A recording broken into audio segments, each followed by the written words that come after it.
Hello, everyone, and welcome to the North versus South FPL podcast featuring myself, Heath, and my co-host, State. How are you, buddy? Yeah, good, mate. Not bad at all. Welcome playing for a Monday. So, yeah, good FA Cup draw for the Millers away at QPR. So that should be out in the third round. So, yeah, all happy. I know it was a long shot, but I was really hoping for an away trip to Rotherham. I was really hoping for that. You never know. Maybe we might go through. We might both go through and get to the fourth round and draw each other then. But it's a long shot. It's a long shot. Who knows? Yeah.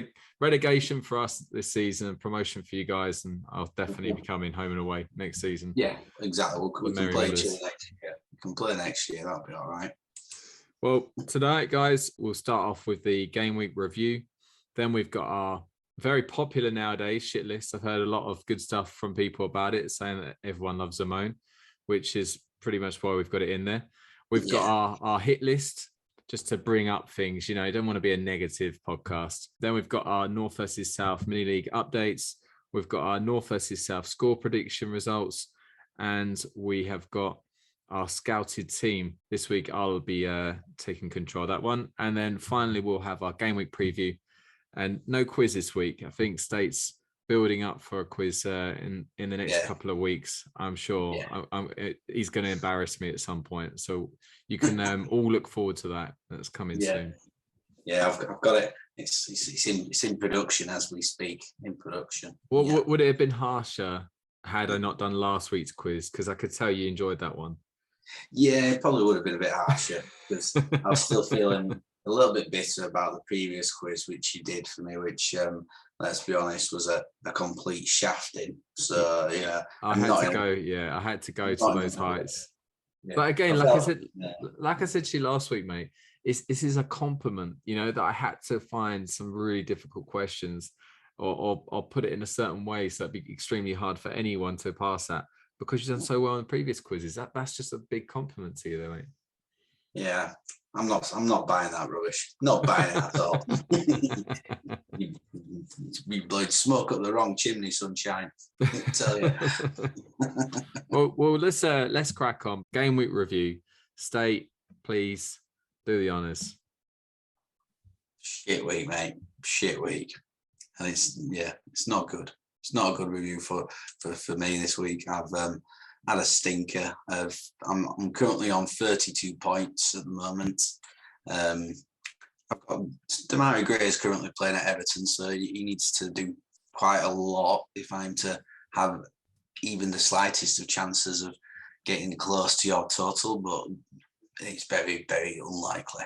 I mean, he needs to score a second half hat-trick at least, and even then I'm probably still going to be coming up short. So, I'll go quickly through it. Kasper Schmeichel in net, as always. No clean sheet for Leicester, just at 1 point. He's actually got an injury now, so he might not play the next game, which will probably mean a clean sheet at home to Newcastle. You know, that'll just be sod's law.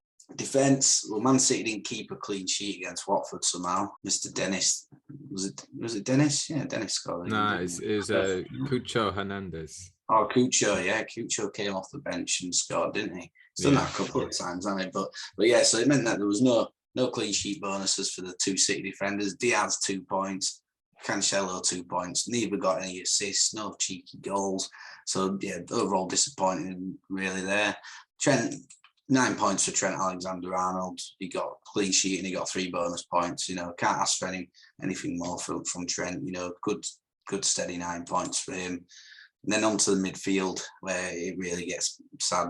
Well, the rest of the team just is embarrassing, barring one player as always. So Demarai Gray currently on 1 point and still playing. James Maddison got 1 point for Leicester. He played 90 minutes, but he conceded 2 goals. He got a yellow card as well, so he didn't get any of the action after a couple of good weeks. Then we've got Mr. Cornetto, 1 point. Just one Cornetto for him at Burnley. He only played 30 minutes, to be fair, against Newcastle, and he's now carrying a knock. So, not a good week from him. And then Captain Big Mo again. He got an assist and a clean sheet point, so he got 6 points. Meant he got 12 for my team, so can't really argue with it. He's got me over double points, which is a bare minimum really when it comes to picking your captain. You need to make sure that they're hitting double figures for you overall. So could have done better with getting Trent as captain, but I went for Salah. Up front, Cristiano Ronaldo, 2 points, poor, and Mr. Raul Jimenez, 1 point from Wolves, poor.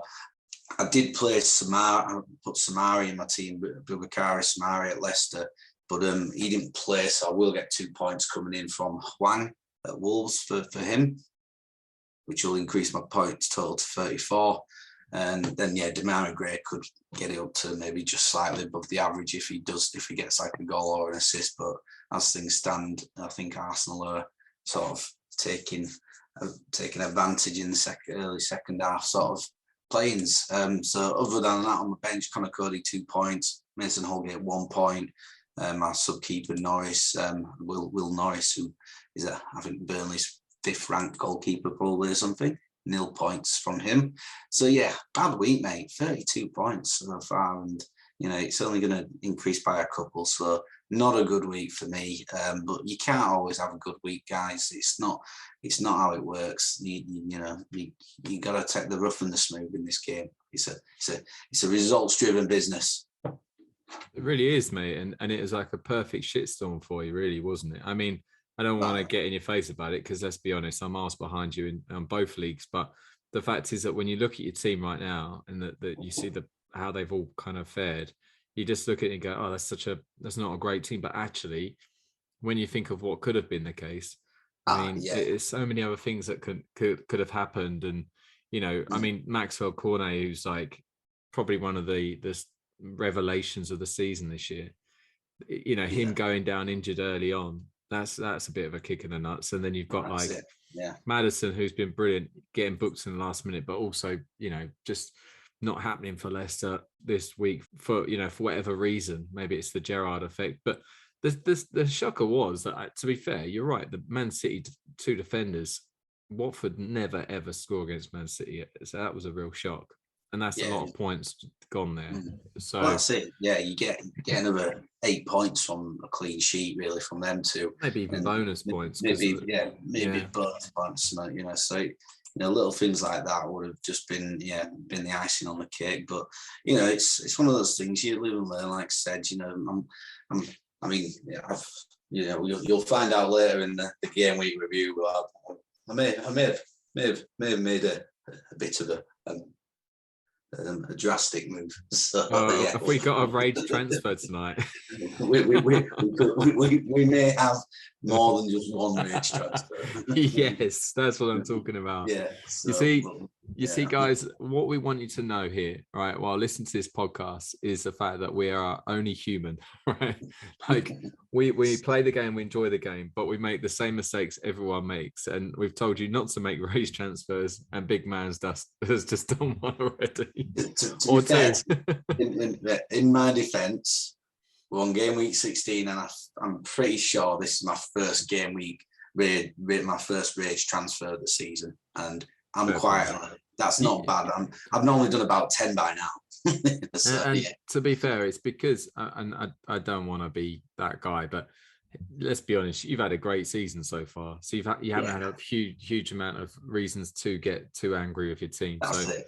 I'm not surprised, but fair play. This is quite a moment for me because it's been a while since I've won a game week, and it looks like it's going to happen. So I'm going to really milk this. No, I'm joking. At the moment, I'm on 47, but I've got Antonio, and it looks like Gallagher potentially coming off. Yeah, it looks like they're both coming off the bench. So I'm technically on 54. I've got Ramsdale in goal, currently on a clean sheet. Long way to go still with the Everton game. So he's just got a 1 point at the moment. Rudiger just a 1 point. James, a bit disappointing that, he did play, but got considered, 3 goals, obviously lost a point there and got booked as well. I think he was a bit, I think he was giving Lanzini a little bit, wasn't he? And rightfully Lanzini gave him some back after he scored the penalty, which is hard to see that. The 2 Brighton defenders didn't pay off for me. Cucurella and Lamptey both with the 2 points each. And Sergio Reguilon, or as I like to call him, Reguilon. Yeah. I thought that would go down well on Twitter, and I got nothing from it. But that is sometimes how it goes. But yeah, no, he didn't get any points. He came off after he got booked, and then came off after 21 minutes. I was just on my way to the shops and stuff. Saw he'd got booked after 20 minutes, and I thought, well, there's a long way to go. I'm sure he'll play Norwich at home. I'm sure something will happen. He'll get a clean sheet and he'll maybe get an assist or a goal like he's been doing. And then he gets taken off like seconds later, and I was thinking, was that because they were preventing him from getting a second yellow, or I think it turned out that he's got some injury. Yeah, picked up I think some sort of muscle injury. It didn't look majorly serious, but obviously I think they'll play Norwich and probably just thought there's no put this in the game to sort of have him continue playing through if you don't need to. No, exactly, and then so. Like I said, because Smith Rowe's not in the Arsenal squad, he's not playing. So Conor Gallagher comes in with 2 points. And then my 2 stars of the week, Mason Mount, absolutely brilliant week. I've been playing kind of, it's been a bit of a frustrating time with Mason Mount this season for me, because I brought him in at the beginning of the season, didn't play, took him out, scores a hat trick, bring him back and he does nothing. And then like literally, he's just started to hit form the last couple of game weeks. I was patient with him. I was really tempted to bring in Lukaku a couple of weeks ago, but I thought, no, I'll stick with Mount. And, I've got 3 Chelsea players, so I couldn't keep Mount. I could have got rid of my defenders, but at the moment, at that time, I didn't think you'd want to get rid of a Chelsea defender when they were keeping clean sheet after clean sheet. So, yeah, he got a goal, we got an assist, and he got 3 bonus points, even though West Ham did get the better of them. Did you see the Masuaku goal? Yes, the winning goal.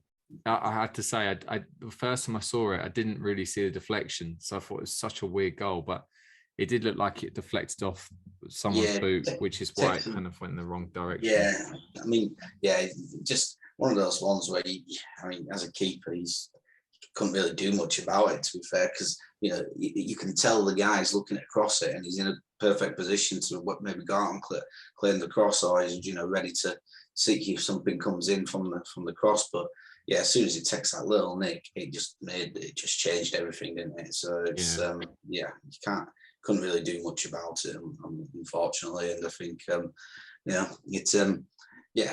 still, I don't think many would have seen West Ham doing that, but that's another 3-2 winner at home, isn't it, against one of the top sides. They beat Liverpool 3-2 at home the other week, and now they're beating Chelsea. So it's good. Man United have got a claim to fame because they went and won at West Ham. Bloody hell, there you go, Man U fans. You're the best team in the league because you can beat West Ham away. Yeah, I think that's the best thing about West Ham is it's not just like they're flat track bullies. They're just beating all the teams at the bottom there. They are putting in some really fine performances against some of the teams at the top, and it's making it very interesting because you can't really, you can't really predict them at the moment. And like the moment that you think, oh, they've started to go off form, they pull out a result like they did the other day, and they're still up the top, pushing for the Champions League places. Good luck to them. But obviously the star of my show, Mount, was great, but Son was better just because he was my captain. So he got a goal, an assist, and he got a clean sheet bonus, just 1 and 2 bonus points. So in the end, got me 26 points with the captaincy. So I'm really happy with that. Then I had Tony, who has come down with COVID, so he missed out in the game against Leeds. So in comes Mikel Antonio. Got a bit lucky there because obviously you see West Ham versus Chelsea. Chelsea have been unbelievable, but the last 2 games they've looked a bit fragile. And I thought the Watford game might have been a bit of a one-off and that they will be back to themselves against West Ham, but they weren't. And then I see that Antonio's got an assist, and I thought, well, it's always nice to have a player as your first sub coming in with some points that if something happened to one of your starting lineup, then you got points coming in and you won't be too annoyed that someone hasn't started. So that's happened to me here, and he's come in with 5 points. And then Harry Kane. Yeah, to be fair, he had chances.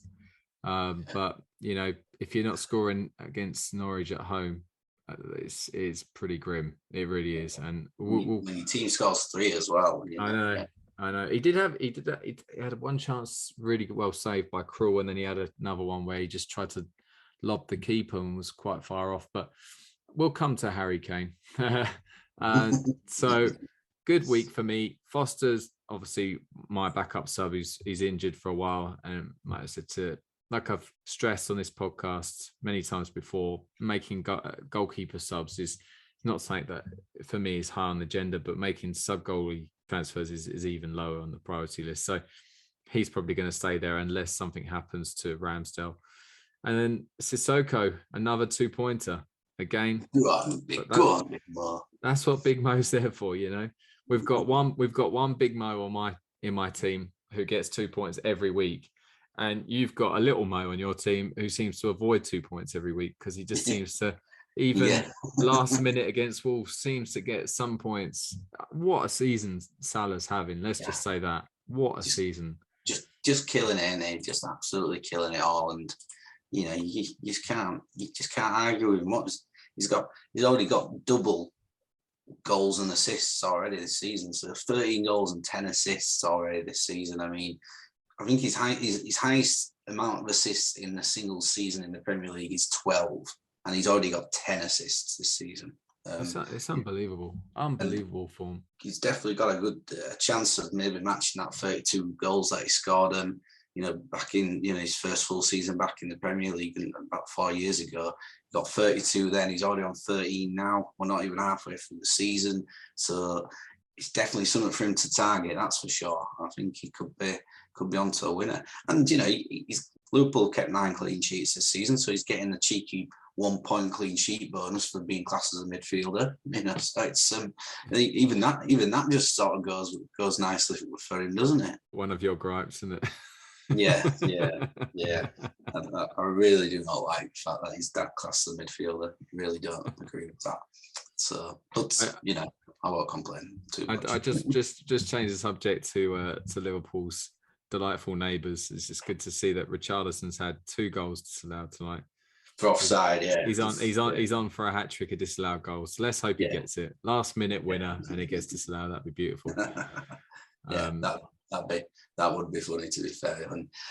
But I mean, when things aren't going your way, Everton, they're not going your way, are they? To be fair, they had Yerry Mina come back, and he's gone off already injured. I think that he, as much as Calvert-Lewin gets a lot of people talking about him, saying that he's a big miss, and I think Yerry Mina's just as big a miss, really, because he's by far their best defender, and they are really struggling for clean sheets and just to be solid, and that's where Benitez works his magic. I'll be interested to see where they are in January. And Benitez, I mean, it's not really his fault because of the injuries they had, but now really, I know Calvert-Lewin's still out and Mina's struggling, but Doucouré's back, Richarlison's back.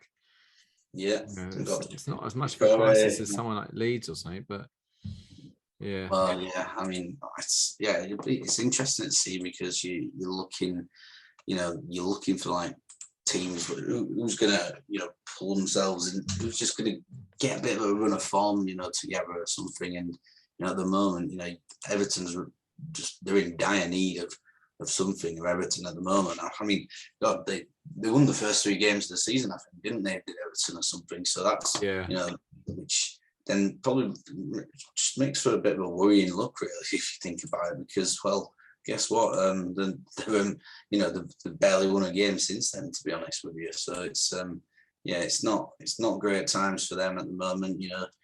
Leeds, I mean, they've picked up a couple of, picked up the win midweek, didn't they? They're picking up the single points here and there, which is helping them, because I mean, again, they've drawn 7 games this season. Leeds, I mean, Leeds, Palace, Southampton, Brighton, they're the draw specialists, aren't they?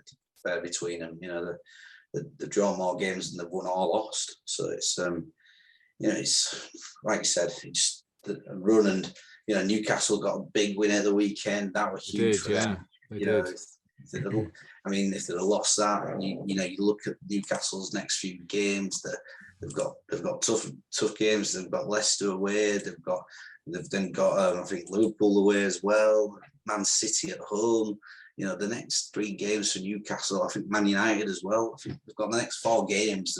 they've got tough opposition. So it's they definitely needed that 3 points, because you're struggling to find where the next 3 points is going to come from at the moment. You can definitely tell they've got that new manager bounce at the moment. You can tell that the atmosphere is really good there at the moment, and they're really trying to get behind Eddie Howe.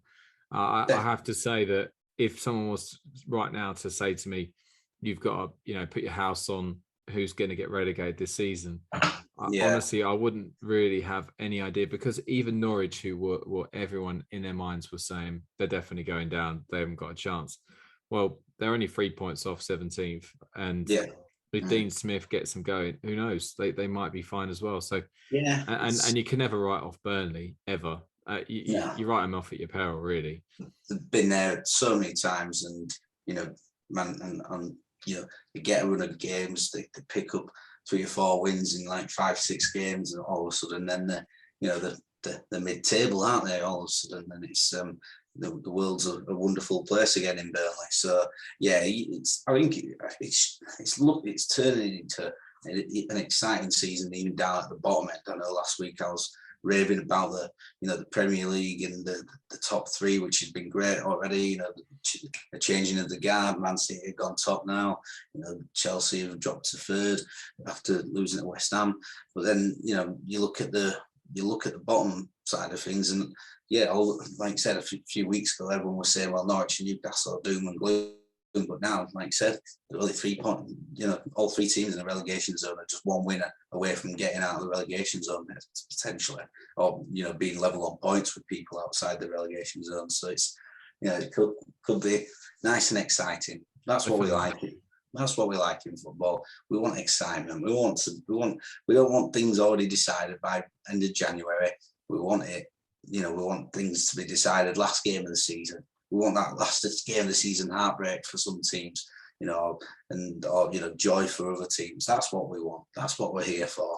Definitely. I think we missed the season last season as well. It felt like, the relegation was pretty much done and dusted for 2 of the 3 for most of the season, and Man City were pretty much comfortable champions as well. So they were. It did feel like that last season was a bit meh kind of thing overall. So in fact, actually, no. Thinking about it, it was actually all 3 teams were relegated pretty early on, wasn't it? It was Sheffield United, Fulham, and West Brom, wasn't it? They were all. But it was the last day of the season was a bit of a non-event. I think it was only the top 4 spots. Then obviously the last year Champions League spot that were up for grabs, I think, wasn't it, or something? So that was all about it. I mean, it was like I said, it was a shit season, and let's be honest, that pulls us up nicely because we're having a good season now, but a shit season last year.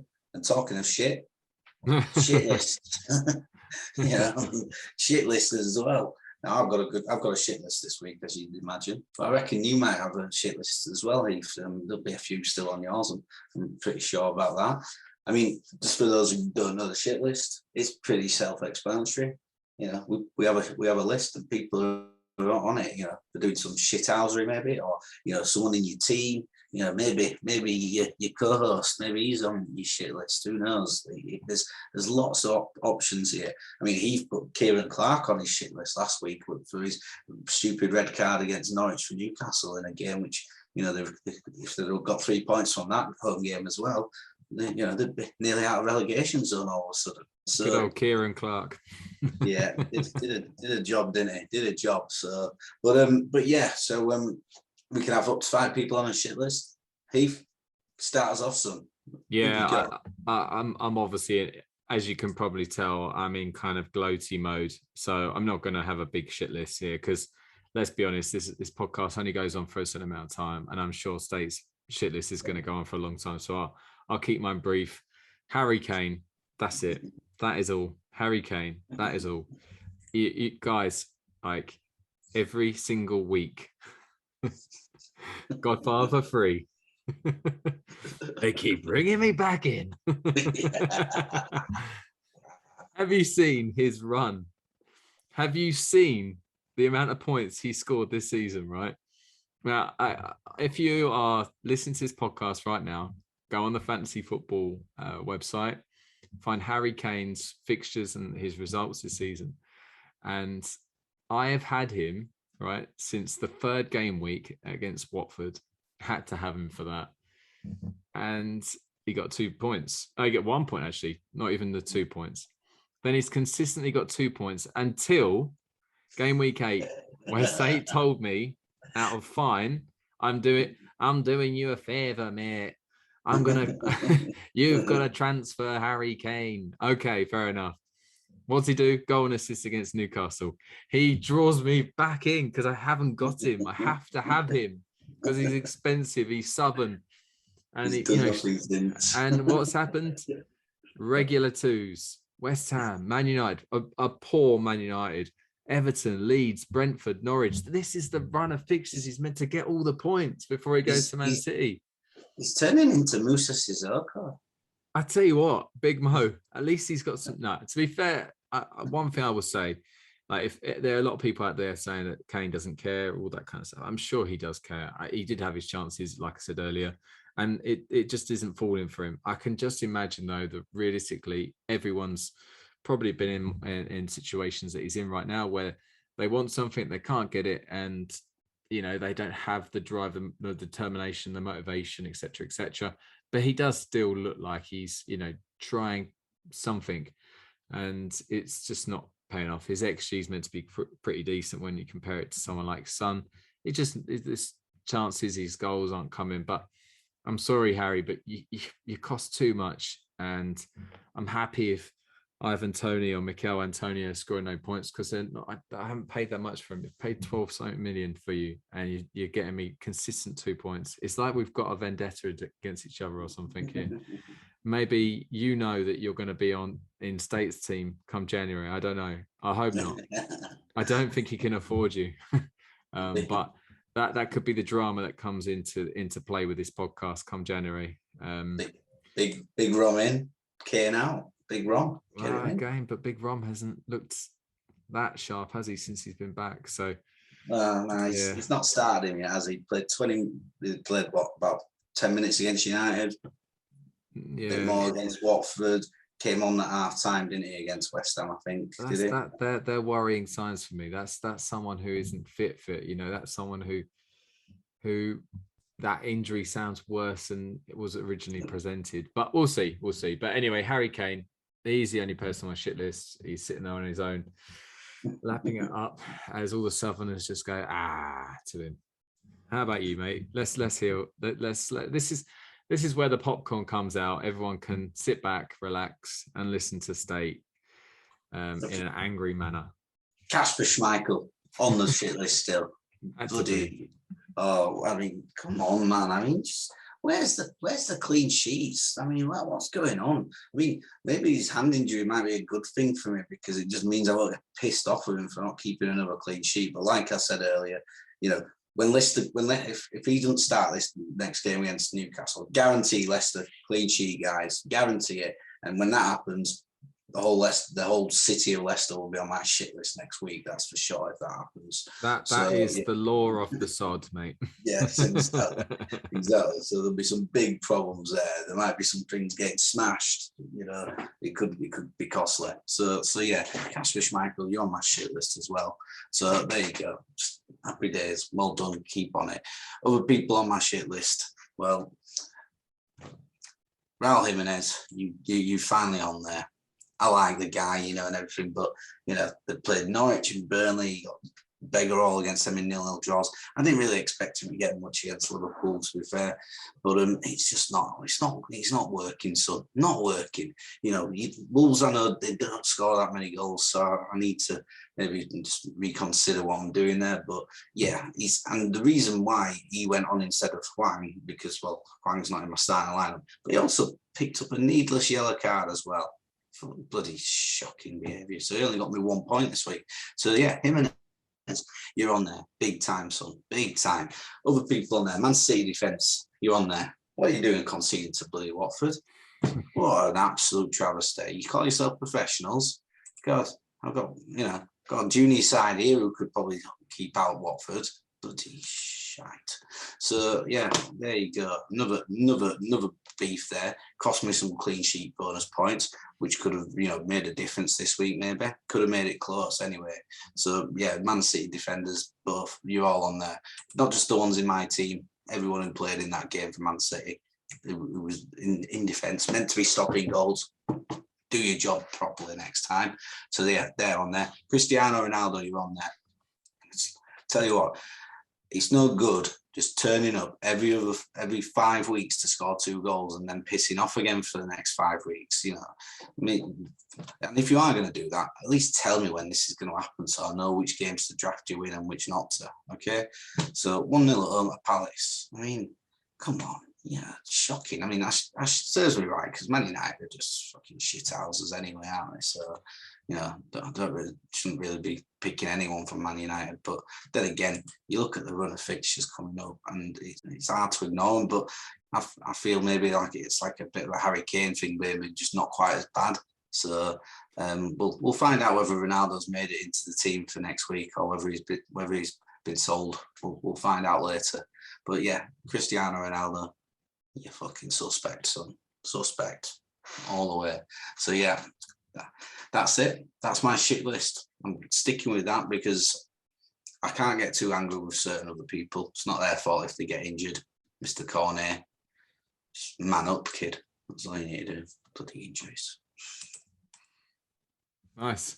Well, there's only one way to go now, and that's the opposite way. So let's talk about our hit lists. Our hit list, just like our shit list, is a maximum of 5 players, and we are basically trying to offer you some guidance in regards to some FPL players that you may not be aware of, that maybe you could bring into your team and can improve your team over this busy period. So, Sage, you want to give us? I think there's been you bastard! I think Richarlison scored. That is karma. Karma really does come. Come on, please, VAR. It does. Yeah, I don't know. We'll see. But anyway, you bastards. and it stops you getting a clean sheet for Ramsdale. So that's quite quietly satisfying. So yeah. Charlton could be a good shout. To be fair, he's the first guy on my hit list as well as Charlton. So yeah, that is perfect timing. Good timing. There you go.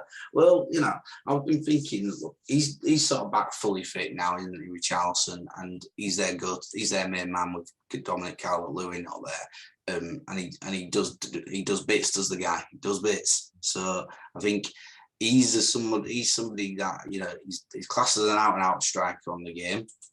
How he's classed as an out-and-out striker on this game and Mo Salah's not, I don't know. But, we'll ignore that again. I don't want to get too much anger flowing through my bloodstream at this moment in time.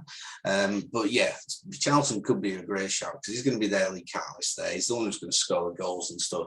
And Everton's bad run will eventually come to an end, and once they've got Chelsea coming up in a couple of weeks' time, but barring that, they've got some fixtures which you're thinking they can get something from. They've got Palace next, draw specialists, but seem to concede goals. Then they've got Chelsea, so that'll be a tough one. But then they've got Leicester. They definitely concede goals. If Kasper Schmeichel's in there, they're conceding. They've got Burnley, they've got Newcastle, Brighton, Norwich. So they've got a run of games then where he could really sort of take something for you. So I think he could be somebody worth looking at. The other guy worth looking at, just returning from injury, Patrick Bamford for Leeds. He's massive for them. He's a huge player for them. He'd only played 20 minutes at the weekend, but he scored. So he's already scored more goals than Harry Kane has this season. And guess what? He's missed the last 10 weeks as Bamford. So there you go.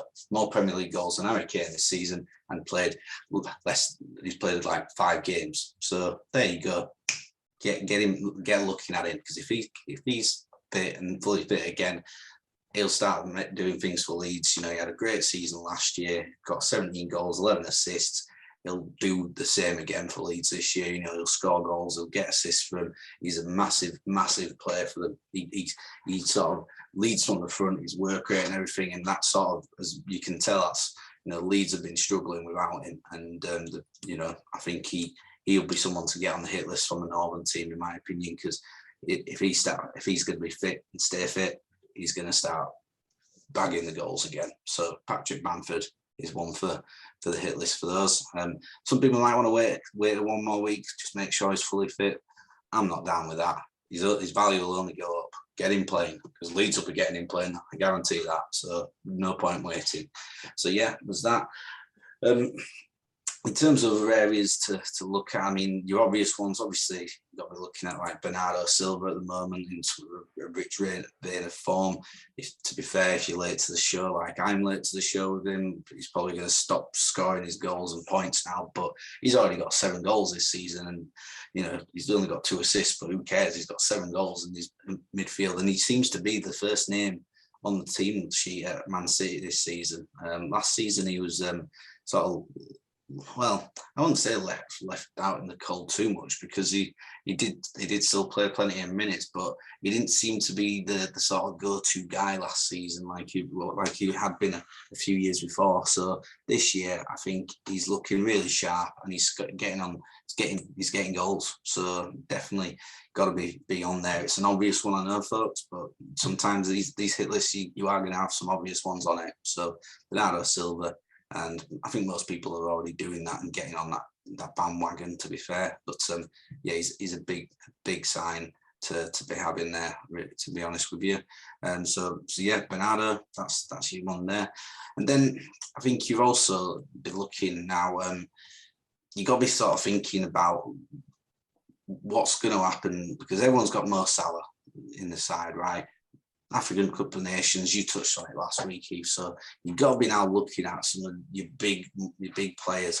And I mean, I won't go into too much, but you look at someone like Son, he's cheaper than Salah, but no one's scoring the points that Salah is, so you're not going to be able to replace him. But you've got to start looking at those January fixtures, which players are playing which teams. There's only, I think, three game weeks in January, to be honest with you, because there's FA Cup weekend and stuff. But so look at those big players, the big way, what you're going to do with that. Man United have a good run of games coming up, and will Bruno Fernandes start coming to the floor? He played, obviously, he scored against Arsenal. Will he start getting that bit more confidence again? And he could be somebody to start looking at, checking his form out, keep an eye on him, get him on your sort of your watch list. And then look at someone like him, maybe bring in once Salah leaves the country for a month. That's it. That's me done on my hit list this week. Nice, lovely, yeah, good. I thought there would be one extra person on the hit list. I was promised that there was someone, not an FPL player, that's going to be on State's hit list, but apparently not so. No. Forgot about it. No, it's all right. Okay. My co-host Heath is made it into my hit list, folks. I'll allow it. Yeah, thank you. Reason being, we did as last week's podcast. We actually did it on the Thursday night, and Heath was a hero. Took on board my criticism before of prioritising going out over our podcast. He took that on board really well, and he just straight after the podcast, he got editing, he got it out there. By the Friday, before he managed to go out for his drinks, it was already out there. And I was very impressed with him. So he got to go on my hit list for that reason. So I've gone from zero to hero. Beautiful. That's what I like to hear. And yes. The way that you forgot about it and I had to bring it up makes me look like a right prick. Well, at least there's something good come out of that for me. Yeah, I'm happy with that. Well, okay, onto the hit list for my side. I've got like a couple of players. I'm going to start with a Tottenham defender. So I'm not going to take one specific one, but I've got, now that Conte's come in and he looks like he's shored up that Spurs defence, I'm looking and seeing that some of these Spurs defenders are pretty cheap. Ben Davies, Eric Dyer. I think Davies is 4.4, Eric Dyer is 4.5. Now, I know that Reguilon and Emerson Royale are their kind of wing backs. So if you have got them, I doubt you'll probably go for Davies or Dyer.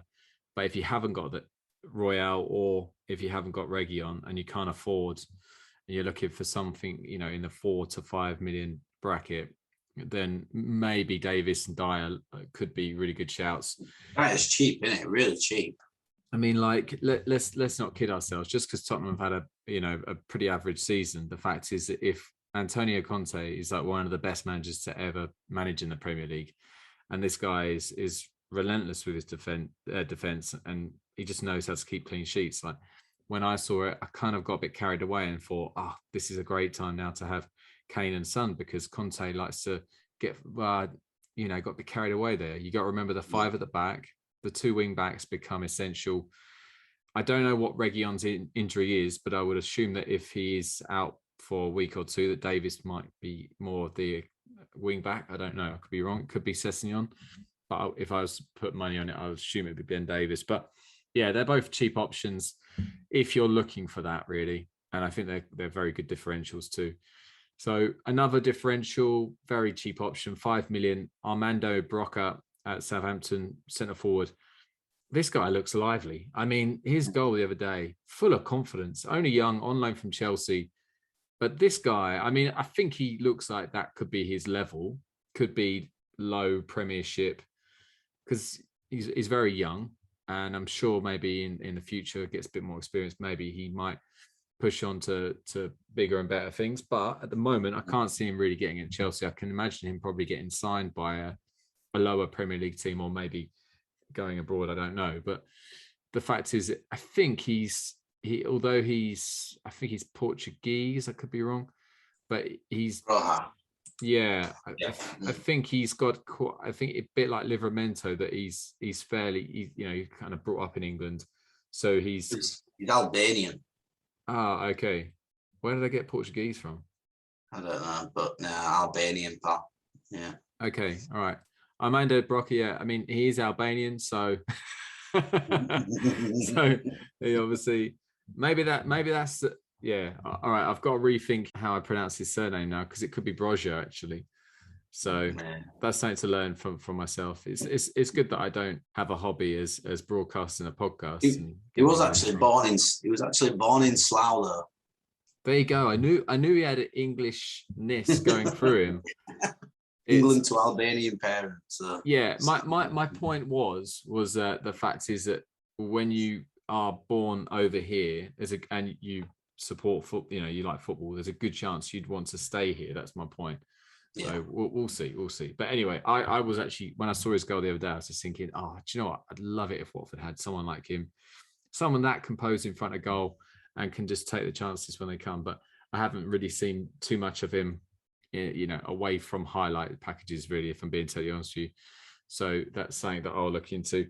But he did look very lively. First game back, I think Che Adams has probably got that position nailed up front, and it's either Broja or Broca or Armstrong. One of those two will be kind of, and I reckon that knowing who's house or who, they'll probably rotate it between them two and Che Adams for that other striking position. So we'll see. But he's 5 million, so even if he is rotated, you're not missing out a lot of money.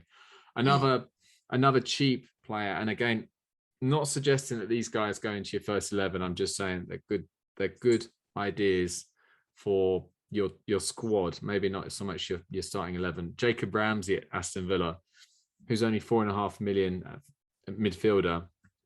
He was a bit unlucky not to score the other day against Leicester. I mean, the rules are the rules. I didn't really know the rules myself at the time when I saw it. I thought the goalkeeper, if they had 2 hands on it, then it, if he didn't have 2 hands, then it was fair game. But apparently, if it looks like he's got it under control, that also counts. So Ramsey's goal was rightfully ruled out, but he does look lively. It's just kind of like we were talking about, young players coming through this season. He's probably one of the main young players who are getting a bit of a run. He got a bit of a run under Dean Smith, but didn't often play 90 minutes, and Gerrard seems to like the look of him as well. So we'll see with him. But 4.5 million midfielder, and when they're young, you never know. Like we've talked about it before with someone like Harry Kane when he first came on the scene. 4.5 million striker. No one had heard of him. The fact is that he went on to is there another goal? Mari Gray's just scored a belter, 2-1, last 92nd minute. Everton. You bastards. That's nice for my fantasy team. Oh, it's not going to be enough, but it's making it a little bit closer. You know, we've got it sort of to be competitive now. It's so funny because they've gone from being 16th in the league up to 12th. So panic over, Everton fans. You're okay.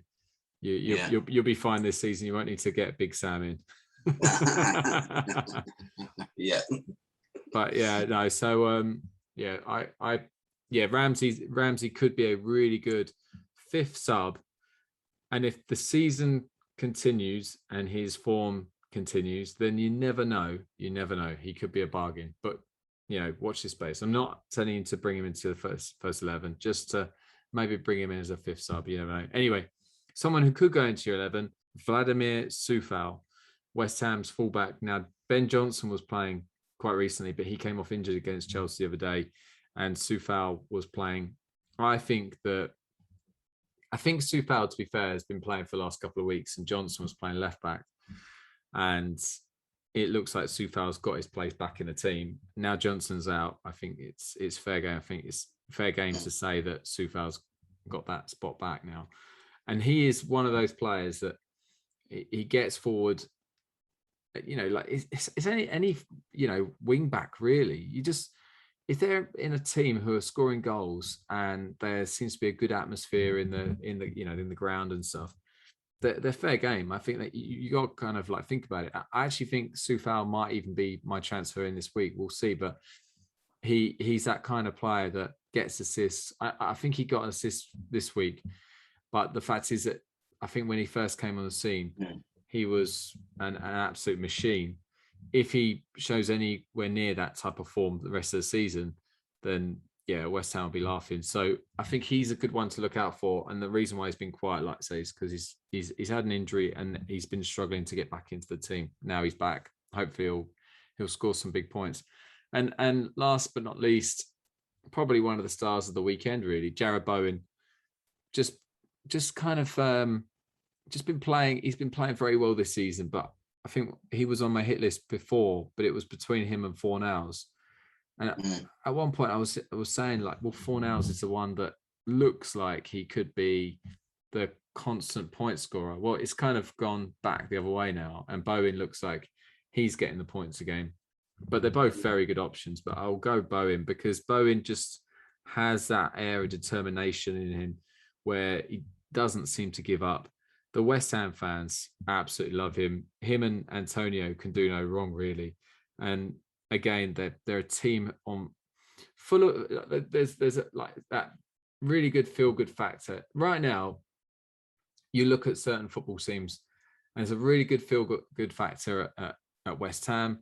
There's a really good feel good factor at Villa and at Newcastle due to the new managers coming in, and you just kind of think, if you can jump on those and try and get the points while they're there, then you never know, because those bounce that feel good factor doesn't last long sometimes. If get that little run, don't you?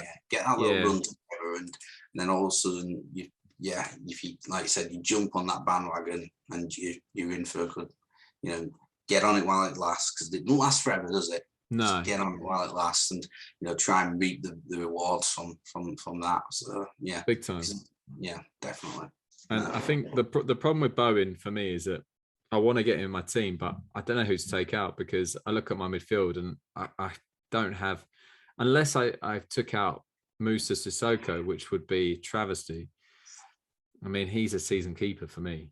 Guaranteed 2 points, just like Harry Kane, guaranteed 2 points. So, I don't know who to take out, to be honest.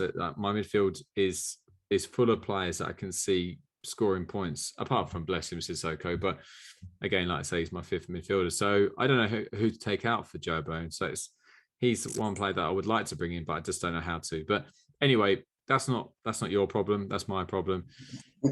If you've got a spot in your midfield and you're looking, say if you've got Rafinha, he's got tough fixtures coming up, etc., then Bowen might not be a bad shout. Still pretty cheap. I think he's six something million. Yeah, 6.4 million. So it's pretty cheap. And you could swap someone like Rafinha 1 for 1, really. So that's my hit list this week.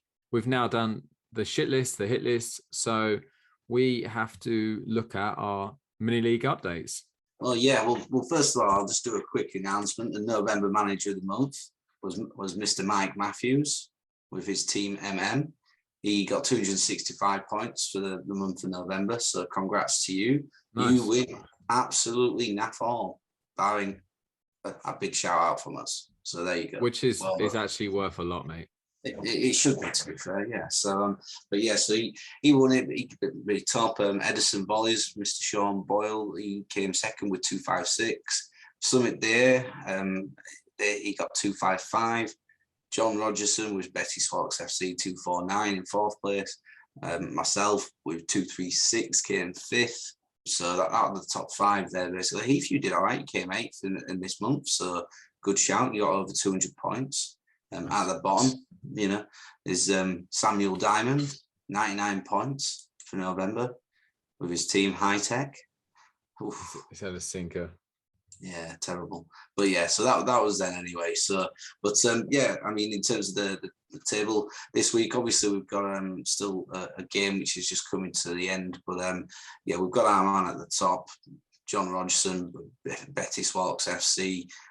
He's on 63 points as things stand at the moment. So doing all right. And I think at this moment in time, he appears to be the top point scorer for this game week. But that might sort of change as the final sort of bonus points are coming in. But yeah, he's still top, 955, a decent sized lead. Summit there has moved up second on 899. Mike Matthews in third place, 897. Expected to lose by Jason By, 889. Simon Jones with Warbones, 884. And then myself in sixth place. I mean, I'm going to pick up another 8 points here. So I'll be up to 870, I will be, after this game week. So I'm happy with that. Heath, you've obviously not had a bad week. So you've moved up a place, and you've got some more points to come in still. So I don't think you'll move up another place into the top 10 just yet, but you're definitely closing in on it, to be fair, mate. You're picking up there, so a good week from you. If we go down to the bottom, yeah, our man Sam Diamond with 19 points this week with High Tech FC. But the low performer at the moment, El Badger Poopers, Nick Edwards, 16 points, but he has got Richarlison as captain, so he's going to pick up a few points. Yeah. I think that one mention here for Eddie Moran.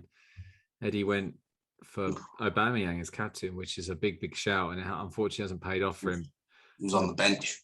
And he's Mr. Sitter. Yeah. So Eddie, if you're watching the game, don't break the CV over that, because you've got Lucas Moura, which I think is a good shout. He was number 6 on my hit list, actually. So you've got there before I have. So good work with that one. Not so good with Aubameyang. He's big with the strikers, Aubameyang, Lukaku, and Kane up front. That's a big three up there. He's a purely Southern team. Is Eddie. So big hats off to you, mate. But you've got problems at the moment there. The gamble didn't pay off this week. But sorry to hear that. But yeah, I mean, again, everyone, with the 24 team league. Thanks again for everyone for offering and getting involved. It's, as always, we're very happy about that. Like I said, there'll be a few league table updates. So if you're in the league, have a look at it again tomorrow. There'll be further updates from tonight's games as well. But another week over. In the last couple of weeks, we've been doing a North versus South score prediction. Any game that is a North or South team facing each other. State, have you got this week's results? Yes, so I do indeed, my friend. Here we go. So obviously after tonight's game as well, we've got it all complete for the week. So obviously, North versus South game week. The first North versus South game was on Saturday between Watford and Man City. 3-1 Man City. Both me and you, Heath, went for Man City, surprisingly. Especially given you're a Watford fan. I think I gave you shit about that in last week's podcast, though. So I won't do it again, but you were correct. So we're both correct there. Leeds Brentford. Well, it ended up 2-2. And which one of us predicted the draw, Heath? I think you might have done, actually, yeah. I did indeed, yeah. You went You went with the Leeds win. I went with the draw. So that's 2-1 to me. I picked that one right. Next game, Man U Palace. Both went Man United for 1-0. Spurs Norwich. We both went Spurs and won 3-0. Then it was Villa Leicester. You went for the Villa win. I went for the draw. And Villa obviously won 2-1. So that then makes us level again. And then Everton Arsenal today. Well, I think I've nailed it, haven't I? No. Everton have won. I thought I put Everton to win. No, you went Arsenal. Oh, you bastard! I'm going to listen back to that because I'm joking. You went for the draw. Actually, I went Arsenal. You went for the draw. Okay. Yeah, because I remember saying something along the lines of, I can imagine Everton getting something out of that. But I didn't expect the win, I guess. Nah, I went for Arsenal. You went for the draw. So we're all tied this week. But the good thing is that, I think it's, the northern teams have prevailed just about. Man City won, Man United won, Everton won. That's 3 wins for the north. It's only Spurs and Villa winning for the south. So 3-2 there and a draw game between Leeds and Brentford. So yeah, well done the north. Team North. Nice. Well, I guess on a positive note for the south, at least I'm representing, because that's technically still 1-0 because I think I won last week. So yes, you did win last week. So it's all right. Southern teams. At least I'm doing something for the guys down here. I'm keeping morale up. Exactly.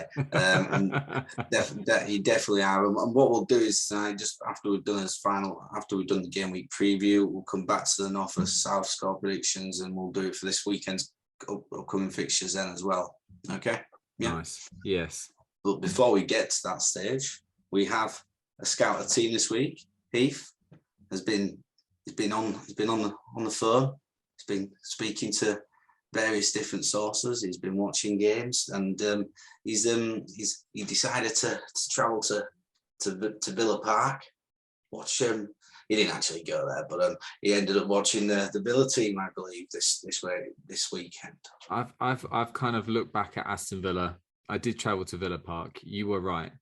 I sat on my sofa, stuck on my iPad, and put Aston Villa highlights for the last few weeks. No, it's kind of one of those things where it is like something in football that is hard to explain, how a group of footballers, exactly the same group of footballers, can go from one extreme to another. They look like they were going to lose most games, and then in comes a new manager. And as I say, that traditional new manager bounce comes about. Villa Park was absolutely rocking. The first game they played with the new manager, Steven Gerrard, against Brighton, what they did there, scoring a late winner or 2 late winners at the whole end, Villa Park, getting the crowd going. I just don't think it gets any better than that. At the time, Brighton, a good form team as well. So I think if you're going to, get that kind of feel-good factor around the ground, something like that in your first game, home game, you win the game, and the fans are believing already. Now they've since then they've beaten Palace away. Again, Palace were a form team when they played them. They lost at home to City, but City are the form team really at the moment. And they beat Leicester. And Leicester have always been, since Rodgers has been in charge, they've always been a hard team to beat. So that second half against City as well from Villa. Yeah. I mean, they were probably unlucky not to have got something out of that game. And I think, if that had gone on for a little bit longer, they might have done. So overall, 3 wins out of 4, they've gone from being, vulnerable to relegation to looking up the table and potential pushing for Europe, because at the moment the league is so tight that is quite conceivable for any of the teams really. I looked at some of the individual players, and I felt like previously when I've scouted teams for this podcast, I've felt it's a lot of people have fallen into the bucket. So just to remind you guys, if you've not listened to this before, when we do a scouted team, we want to make it quite clear for you guys to understand why you're picking these players. So we have 5 different categories. We have good from afar, far from good, which is a good player but a low FPL scorer. A differential, so someone who's underestimated and can score big points. a newcomer to the league, someone you might not be aware of, set piece extraordinaire, someone who takes the free kicks, corners and penalties, and a captain fantastic. So imagine Villa are playing like Norwich. All the games have been called off because of, I don't know, the bad weather or something, but it's fine in Birmingham. And Villa are playing Norwich at home. Who would you captain out of that team? So I've gone for, to start off with, a good from afar, far from good, probably a little bit of a controversial one. I mean, I could have gone for Marvelous Nakamba, who has been turned around by Gerrard. Like he's been unbelievable since Gerrard's come in. He's inspired. So I could have gone with him, but I chose not to. I went for a player that I thought would score more points than he has, and that's John McGinn, because John McGinn does score, he does get assists, but for a player of his caliber, and he does get forward and he does take set pieces, I kind of felt like he's probably Villa's one of their best players, and he's probably one of the better. He is a very good midfielder. Don't get me wrong, but the fact is that for FPL, he doesn't score anywhere near the amount of points he probably should, and therefore wouldn't necessarily fall into someone's team. That could change. He might prove me wrong, and he might go on a run of goals and assists and stuff, but I've never seen it. And he's been that league. This is his third year, I think. Villa have been in the Premier League with McGinn. Third season, and he's been a key player all the way through those 3 years. And yet I've never really thought, do you know what? I might bring in McGinn. And that's the reason why I think he falls into that category. So the next one, I'm going to go with differential. Now, again, slightly controversial, but I don't think he is in a way, is Emi Martinez. Last season, he was easily the best goalkeeper in, points wise and probably performance wise in the Premier League. And Villa like basically snapped him up from Arsenal. It was a shock transfer for most who knew a lot about him as a goalkeeper. He was very good for Arsenal at the end of the season before. But anyway, he's only 10 points off the top goal scoring keeper at the moment. And it seems like he's having probably a very average season, but the guy just makes a lot of saves.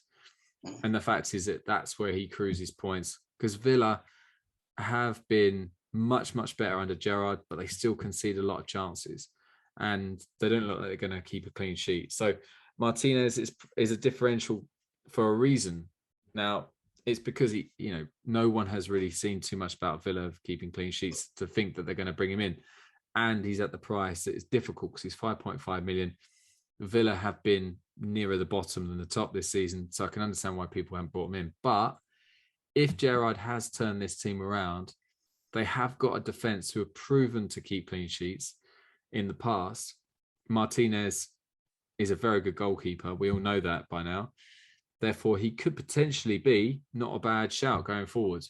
But you never know. We'll see how it goes. They're very close to keeping a clean sheet against Palace the other week, but it didn't quite happen. And obviously they did keep a clean sheet against Brighton, but I think Brighton were the better team in that game, and I don't know how they didn't score in that game, to be fair. Anyway, the next one, I've kind of already mentioned him, so I'm going to say it again, but newcomer, literally, Aston Villa do not have any genuine newcomers apart from the young players who are coming through. And Jacob Ramsey, I'm going to mention him again, 4.5 million, good fifth sub. That's all I'm going to say about him because I already mentioned him earlier on the podcast.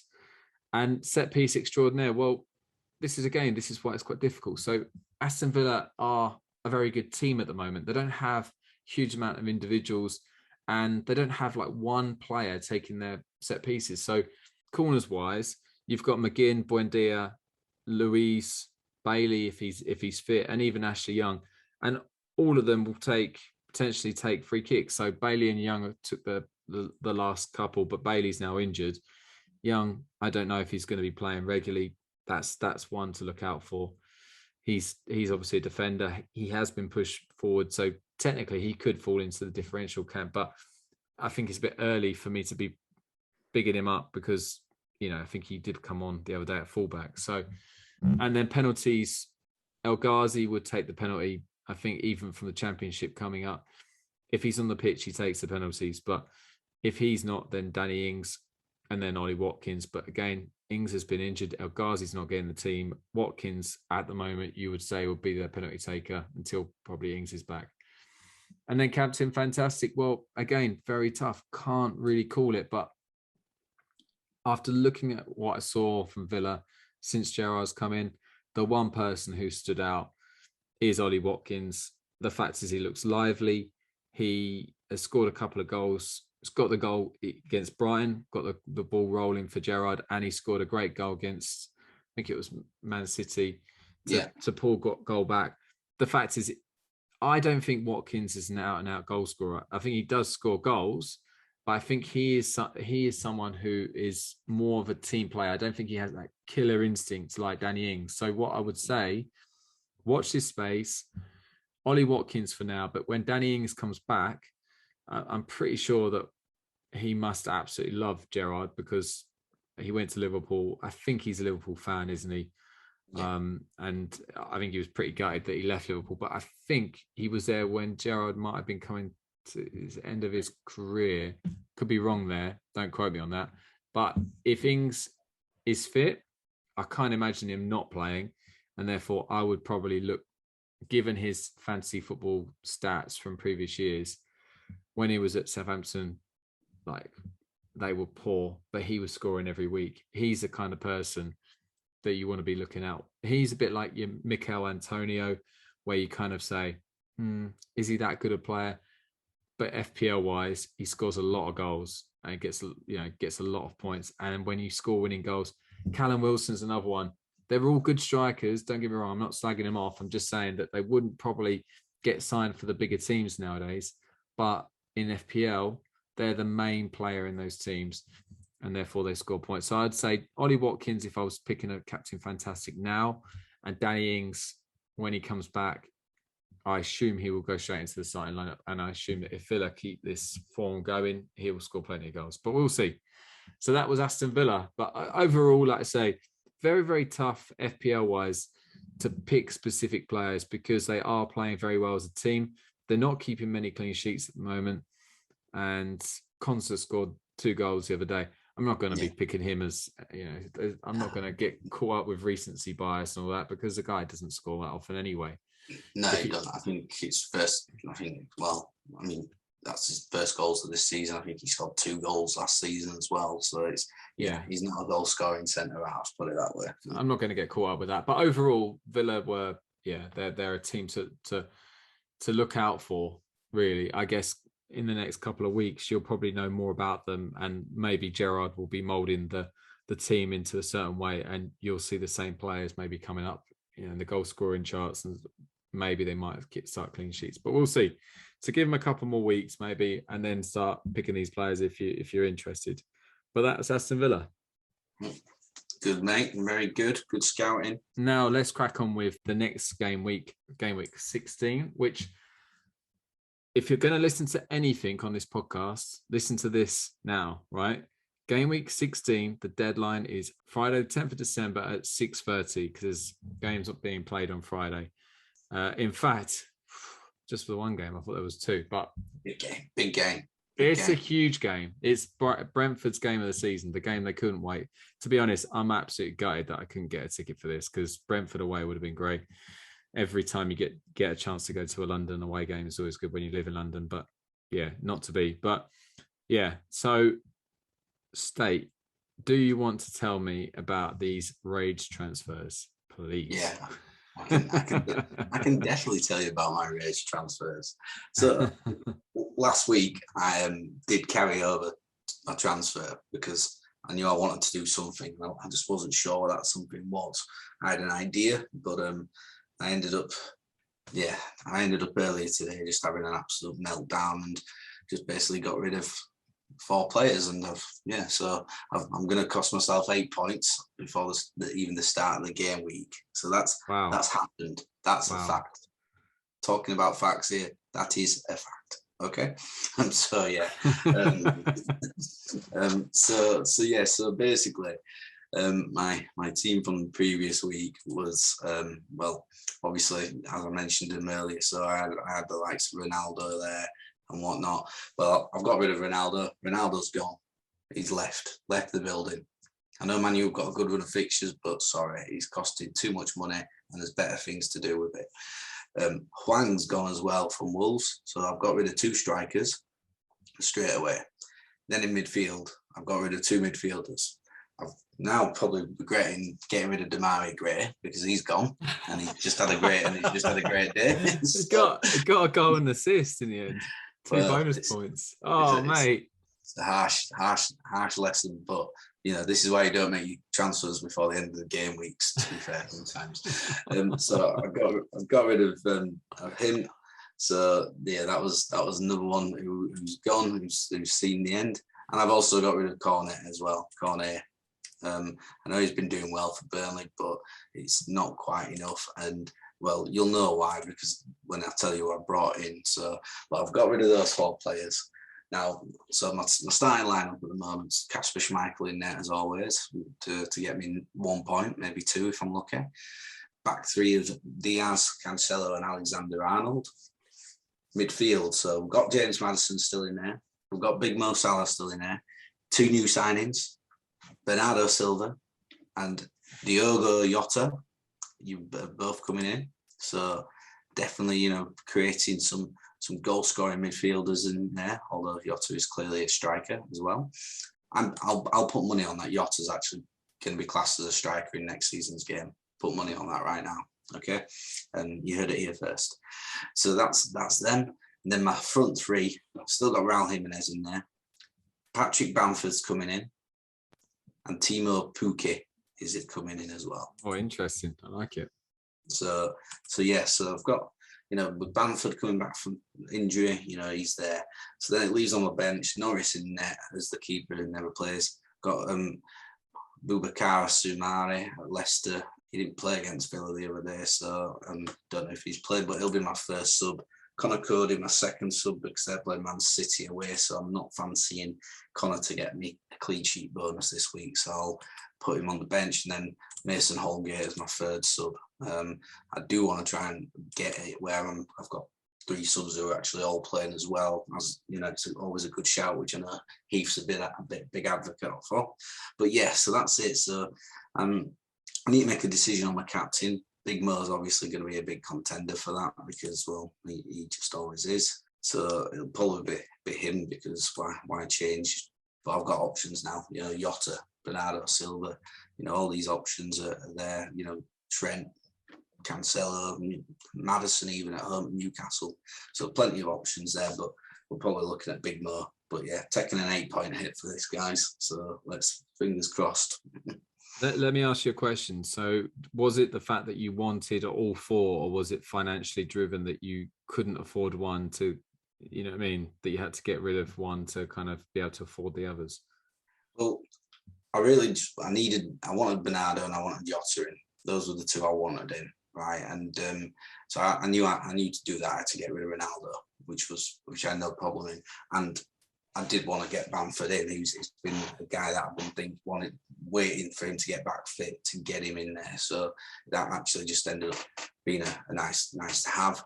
And then I just thought, well, I need to get rid of Hwang, I think, because having 2 Wolves strikers isn't exactly a good move tactically. And they're good form. Their good run of fixtures have kind of gone now, right? Yeah, that's what exactly. You're going for, yeah. Exactly, and plus they're not scoring that many goals even in those good runs. But they've got City next, then they've got Brighton, but then they've got Chelsea. So the sort of then they've got I think Arsenal and Man U. So I think it's probably a good time to have that out and for the time being anyway. So yeah, fair enough, mate. Well, that definitely does adds an extra bit of spice to this game week because I'll be honest with you, I haven't really had a proper chance to look at my transfers this week. So the one I was kind of like edging towards was Ivan Toney. I kept in my team all this time with the idea that I knew that they were playing Watford, and I was thinking I think Watford have played against Brentford a handful of times and he scored every time. I thought that's going to happen.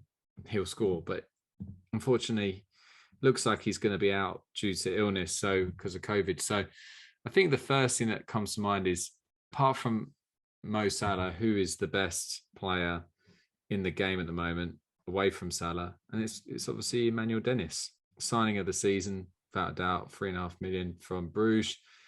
He's got to go in there. That can be a like for like sub, no problem there. The rest of my team I'm pretty happy with. I mean, again, I'm thinking I want to somehow get Sufal in. So I'm thinking of biting the bullet with Lamptey and just saying to myself, do you know what? You got that one wrong. Get rid of Lamptey, because although he's very good, his stats look incredible. He's just, at this very moment in time, it's a bad time to have him, because I think he's just going to be coming on and off, and he won't get 90 minutes.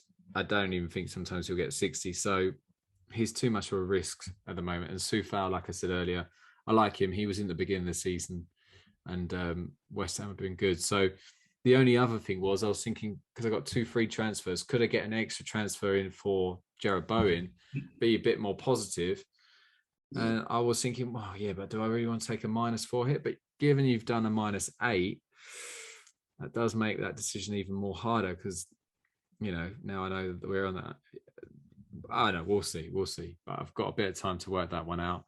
I'm going to let the European games come and go, just in case there's any more injuries. But yeah, at the moment, my team is as follows: Ramsdale in goal, Southampton at home. I think that. I'm not assuming Arsenal at the moment in general will keep a clean sheet, but he's had a good season so far, so I'm happy with that. Then I've got Rudiger and James both playing Leeds at home. They'll both be in there. Hopefully they'll both start. Reguilon, I'm going to hold on to him just in case, because he has been one of the stars of my season so far. Even if he's injured for a week or two, I think I'd still keep him. But if he is fit, they're playing Brighton away, tough game, but he's just such a good player. Maybe I might think about Emerson Royale. Who knows? Then I've got Conor Gallagher playing Everton at home. Mason Mount, potential captain choice there, playing Leeds at home. That'll be a big shout. But I think at the moment I'm looking at Son as captain, even though they're playing Brighton at home.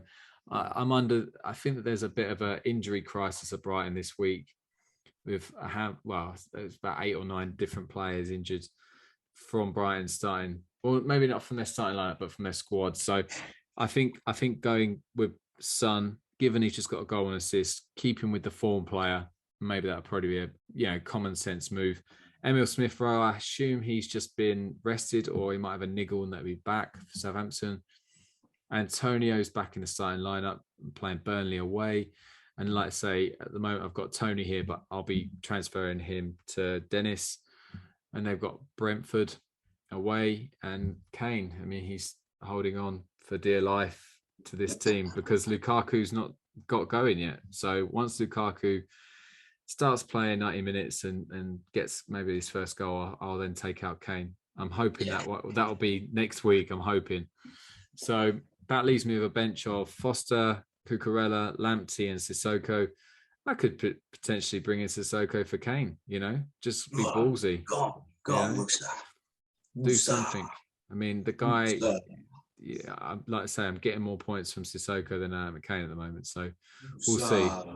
Yeah, and if, like I say, if I was to make 2 transfers, Sufal will come in for Lamptey, and I probably would start Sufal. Don't know who I would stop, who I would take out, but we'll find that out on next week. So definitely. Yeah, I have to be honest with you. There are 2 parts of me right now thinking, like I say, could I do 3 transfers, get it in there while you've made a -8? But there's another part of me that thinks, well, that -8 is going to be a juicy amount of points. This could be a chance for the big man to start getting 2. Maybe if I can get 2 wins in a row, puts a bit of pressure on the Northern boys, and maybe they might start losing their heads a little bit. Nah, the head gone moment's gone. But just nearly forgotten something. This week's predictions, the North versus South result predictions. Okay. We have. We've got a few games on, haven't we, this week? Oof. Not as many as usual, but what we've got. So it's all starting up on the Saturday, isn't it, then, Heath? So we've got Chelsea Leeds as the first one. Yeah. I'll go for Chelsea home win. Yeah, I'm going to go for a home win as well. So, 2 home wins there. Then we've got Liverpool Villa. Go on, mate. What are you thinking? I think Liverpool will win. I mean, Liverpool occasionally slip up at home, but I don't think they will at the moment. They're scoring too many goals. Gerrard going back to Anfield, though, it could be tasty. But no, I've got to go with Liverpool. Yeah, I'm going to completely go against. I've been raving about Aston Villa all podcasts. I'm going to go against them. Liverpool easy win. Yeah, yeah, fair enough. Then on to Sunday, we've got Burnley West Ham. That's a tough one. That is a tough one. Do you know? I'll go for a draw. I'll go for an entertaining draw. Yeah, okay. So you're going for the draw. I'm going to go for the away win there. I think West Ham are scoring goals at the moment. Burnley is struggling to score goals, and if Cornetto's out injured, then I think they're in even more trouble. So yeah, I'm going for the away win. Yeah, fair enough. Yeah. And then Palace Everton. Oh, go on, mate. What are you thinking?